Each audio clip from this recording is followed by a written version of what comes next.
Good morning বন্ধুরা, Momita kitchen ব্লগে তোমাদের জানাই অনেক অনেক স্বাগত। বন্ধুরা, আশা করি তোমরা সবাই অনেক ভালো আছো। তো আমিও খুব ভালো আছি। তো বড়দের প্রণাম, ছোটদের অনেক অনেক ভালোবাসা জানিয়ে আজকের ভিডিওটা বন্ধুরা শুরু করছি এখান থেকে।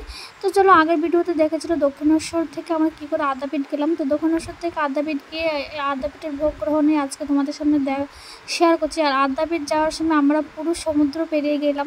তো দেখতে পাচ্ছ রাস্তাঘাটে কীরকম জল, জল টল পেরিয়ে আমরা যেতে হয়েছে, কারণ ভীষণ বৃষ্টি ছিল। আর কলকাতার রাস্তাঘাটে আমরা এত বিভৎস জল পাবো সেটা আমরা কখনো আশা করিনি।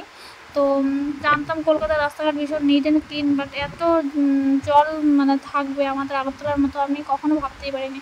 তা ঠিক আছে, কোনো প্রবলেম, আমাদের তো অভ্যাস আছেই। তো আমরা সেই জল টল পেরিয়ে মায়ের মন্দির দর্শন করতে চলে গেলাম। তো যেটা আমি নাট মন্দিরে উঠবো না, আমি নিচ থেকে তোমাদের সব পুজোগুলি আমি তোমাদের দেখাচ্ছি। যেহেতু আমি মন্দিরে উঠছি না, মন্দিরের বাইরে থেকে আমি তোমাদের পুজোগুলি যতটুকু পাচ্ছি এতটুকু দেখাবো। কয়েকটা ভিডিও আমার ভঞ্জি করে দিয়েছে, তো সেগুলি আমি তোমাদের দেখাচ্ছি।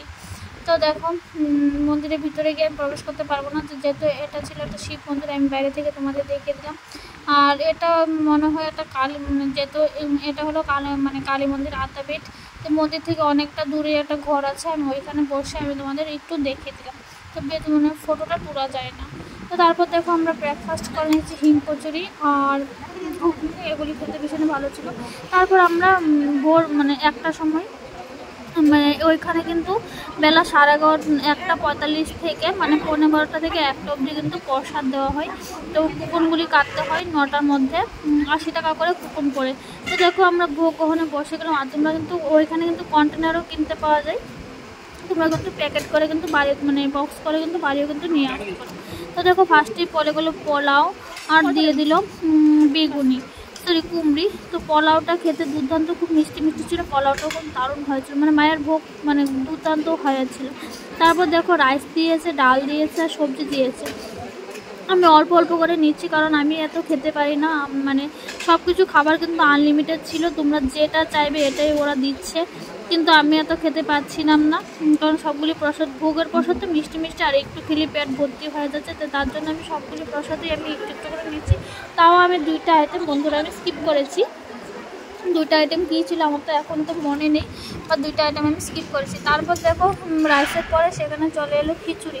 খিচুড়িটা দুর্দান্ত ছিল, খিচুড়ির সাথে কিন্তু ঘ্যাট ছিল, সেটা আমি খাইনি বন্ধুরা, কারণ খিচুড়ি আমার খালি খালি খেতেই ভালো লাগে। তো তার জন্য খিচুড়ির সাথে ঘ্যাটটা বন্ধুরা আমি স্কিপ করেছি।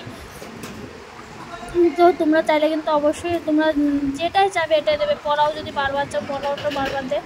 তারপর কিন্তু চলে এলো চাটনি, আমের প্লাস্টিক চাটনি, যেটা খেতে এত টেস্টি হয়েছিল কি বলবো, দুর্দান্ত ছিল আমের প্লাস্টিক চাটনি না। তারপর কিন্তু চলে এলো পায়েস। পায়েস তো খেতে কিন্তু আমি তো ভীষণই ভালোবাসি। কারা কারা পায়েস খেতে ভালোবাসো অবশ্যই জানবে। আর তোমরা আমার খাওয়ার ভিডিও এত ভালো রেসপন্স দাও কি বলবো, আমাকে খেতে দেখতে পেয়ে তোমরা ভীষণই খুশিও। আমার এই ভিডিওর ভিউ দেখলে আমি বুঝতে পারি। তো চলো, তো আমি টুকটুক করে খেয়ে আমি এখন বেরিয়ে যাচ্ছি। তো এটাই ছিল আদ্যাপীঠের আমার ছোট্ট একটা মিনি ব্লগ। তো আদ্যাপীঠের ছোট্ট মিনি ব্লগটা বন্ধুরা কার কেমন লাগলো, আর আদ্যাপীঠে আসে দক্ষিণেশ্বর মায়ের মন্দিরে এসে অবশ্যই আদ্যাপীঠে তোমরা অবশ্যই ভোগ গ্রহণ করবে, ভীষণই ভালো লাগে। সেম টাইমে কিন্তু ভেলুর মঠেও কিন্তু ভোগ দেওয়া হয়। ভেলুর মঠে 11:30 পর্যন্ত, 11:30 থেকে 12টা পর্যন্ত, আর এখানে কিন্তু 1টা অবধি ভোগ দেওয়া হয়। তোমরা কিন্তু অবশ্যই কিন্তু ভোগ কিন্তু গ্রহণ কিন্তু করতেই পারো। তো চলো, ভেলুর মঠ আমি যাইনি, তাই ভেলুর মঠের ভিডিও তোমাদের সাথে শেয়ার করতে পারিনি। তো কারণ অনেকবার গিয়েছিলাম। তো তার রাস্তার আসার পথে দেখি এরা এই ফটোগুলি দিচ্ছে, আর আমার এই ফটোগুলি নেওয়ার ভীষণ ইচ্ছে ছিল, তাই নিয়ে নিলাম। তো আজকে ব্লগটা আমি এখানে শেষ করে দিলাম। চলো, টাটা।